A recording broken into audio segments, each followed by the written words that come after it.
Right. Jayaram గారు, అంటే ఇది మనకి సినిమా ఇండస్ట్రీకి సంబంధించి ఇప్పటి వరకు ఇంత భారీ మీటింగ్లు రెండు జరిగాయి. కరోనా తర్వాత ఆంధ్ర రాష్ట్రంలో అక్కడ జరిగింది, అప్పుడు ముఖ్యమంత్రి జగన్మోహన్ రెడ్డి దగ్గర. ఈరోజు తెలంగాణ ముఖ్యమంత్రి రేవంత్ రెడ్డి ఏడాది పరిపాలన పూర్తి చేసుకున్న తర్వాత సరే ఒకనొక ఇన్సిడెంట్ జరిగిన నేపథ్యంలో మళ్ళీ ఒకసారి ఇంత భారీ మీటింగ్ అనేది జరిగింది, సినీ పెద్దలందరూ వచ్చి కలుసుకున్నారు. సో ఈ రెండిటి మీటింగ్ల మధ్య వ్యత్యాసం కానీ లేదంటే అవుట్కమ్ అనే దాని మీద మీరు ఎలాంటి వ్యాఖ్యానం ఇస్తారు? మీకు ప్యానెల్లో ఉన్న మిత్రులకు, బిఆర్కే న్యూస్ యాజమాన్యానికి, ప్రేక్షకులకు నమస్కారాలండి. పవన్, దీంట్లో మనము చూడాల్సింది ఏంటంటే ఫస్ట్ సినిమాను ఒక ఎంటర్టైన్మెంట్. సినిమా అనేది ప్రజల లోపల ఒక ఎంటర్టైన్మెంట్ గా ఉన్న బలమైన సాధనము. అందులో ఎవరికి ఎలాంటి డిస్ప్యూట్ లేదు. ఇప్పుడు నెట్ఫ్లిక్స్, అమెజాన్ ప్రైమ్, జీ, ఇతర యాప్స్ వచ్చినా కూడా సినిమాకు ఉండే ప్రత్యేకత సినిమాకు డిఫరెంట్ గా ఉంటది, ఉన్నది కూడా. దాంట్లో వేరే డిస్ప్యూటే లేదు, ఉన్నది కూడా. ఇక్కడ జరుగుతున్న విషయం ఏంటంటే సినిమా ఇండస్ట్రీ బాగుపడాలి అంటే సినిమా ఇండస్ట్రీ చెడిపోలేదు బాగుపడడానికి.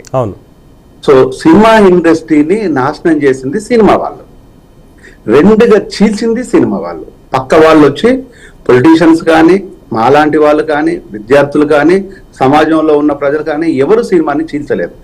సినిమాల్లో కొంతమంది పెట్టుబడిదారు వ్యవస్థగా మారేసి, ఆ పెట్టుబడిదారు వ్యవస్థ ఇన్వాల్వ్ అయిన తర్వాత ఒక నలుగురు కూటమిగా మారేసి దాన్ని చీల్చిల్లనేది ఇదే సినిమా ప్రముఖులు మాట్లాడుతుంటారు. వేరే వాళ్ళు కూడా మాట్లాడుతుంటారు దాన్ని చీల్చిల్లు. దీన్ని చిన్న సినిమాగా పెద్ద సినిమాగా మార్చిండు. చిన్న సినిమాకు పెద్ద సినిమా గల వ్యత్యాసం ఏందని చిన్న సినిమా నిర్మాతలు అంటున్నారు. మేము చిన్న సినిమా తీసినా కూడా సినిమానే తీస్తున్నాం కదా అనేది వీళ్ళు మాట్లాడుతున్నారు. ఇంకొకటి వచ్చేసి సింగిల్ థియేటర్, మల్టీప్లెక్స్, దీన్ని కూడా రెండుగా చీల్చిండు.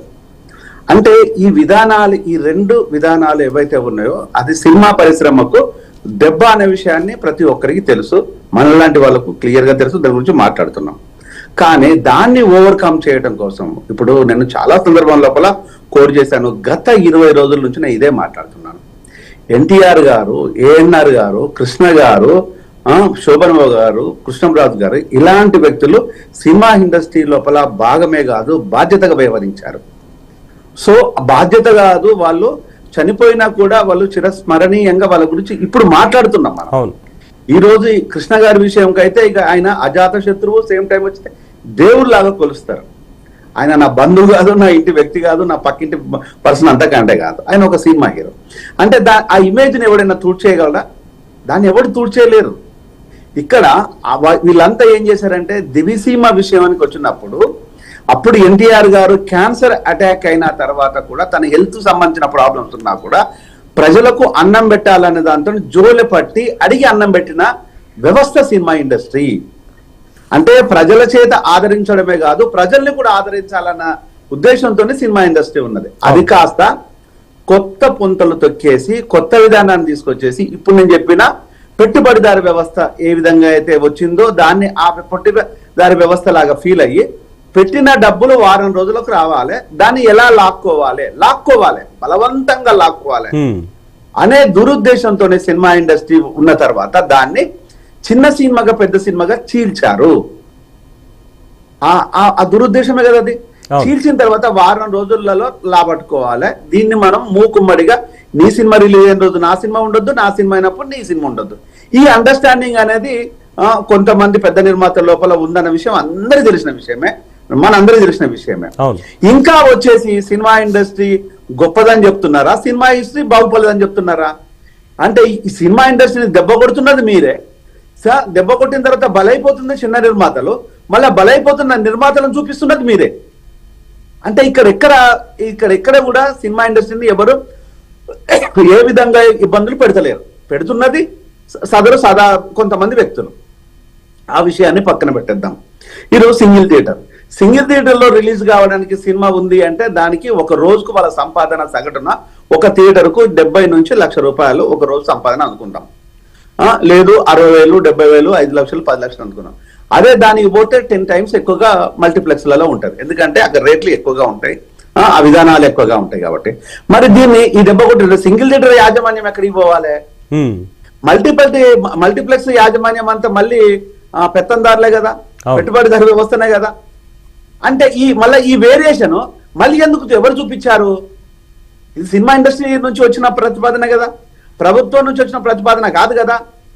అంటే ఈ రెండు దుర్మార్గపు ప్రతిపాదనలు సినిమా ఇండస్ట్రీలోనే ఉన్నవి. ఓకే, ఇది మీరు ఎందుకు గుర్తిస్తలేరు? మీరు మిమ్మల్ని మీరు కాపాడుకోవడం కోసము చిన్న చేప పెద్ద చేప మింగినట్టుగా చిన్న సింహ పెద్ద సింహ చిన్న సింహాన్ని మింగుతున్నది కదా. ఎవరు బతకడం కోసం ఎవరు దెబ్బ కొడుతున్నారు? ఇది కదా రావాల్సింది. ఓకే, ఇవి ఒక అంశాలు. ఇక రేవతి అంశానికి come to the point. Revathi అంశాన్ని దగ్గరికి వచ్చినాం. రేవతి చనిపోయిన తర్వాత అనేక మంది అనేక రకాలుగా స్పందించారు, అనేక మంది సానుభూతి పరికారు. ఇంకా ఓన్లీ కేటీఆర్ తన ఫ్రెండ్షిప్ కోసము ఎంటైర్ వ్యవస్థను తప్పుదోవ పట్టడానికి ట్రై చేశాడు, పట్టించాడు. ఈ రోజు హరీష్ అన్న మాట్లాడుతున్న దానికి రియల్లీ నేను సలాం చేస్తున్నాను. మేము ప్రజల పక్షాన మాట్లాడితే వ్యక్తులను పక్కన పెట్టము, ప్రజలకు ఇంకా దగ్గర తీసుకెళ్తాం.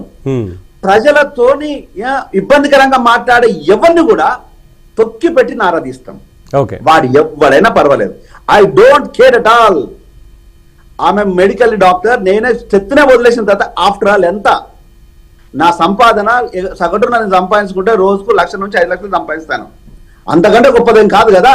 నేను దాన్నే వదిలేసిన తర్వాత ప్రజా శ్రేయస్సు కోసం నా గొంతు నేను ఎందుకు పక్కదాన్న పట్టిస్తాను? ఈ రోజు దత్తాత్రేయ తమ్ముడు మాత్రం చాలా నేను హ్యాపీగా ఫీల్ అవుతున్నాను. ఒకటేంటంటే ప్రజల చైతన్యం ద్వారా ప్రజలు ఈరోజు డిమాండ్ చేయడం వల్ల, ప్రజలు ఈరోజు మాట్లాడటం వల్ల బీఆర్ఎస్ వాయిస్ చేంజ్ అయిపోయింది. అది కావాలి. ఆ చేంజ్ ఏంటి అనేది, ఆ చేంజ్ ఎందుకు వచ్చింది, ఎలా అనే దాని మీద విశ్లేషణ ఒక చిన్న బ్రేక్ తర్వాత కొనసాగిద్దాం. జయరామ్ గారు, let's take a short break in the debate.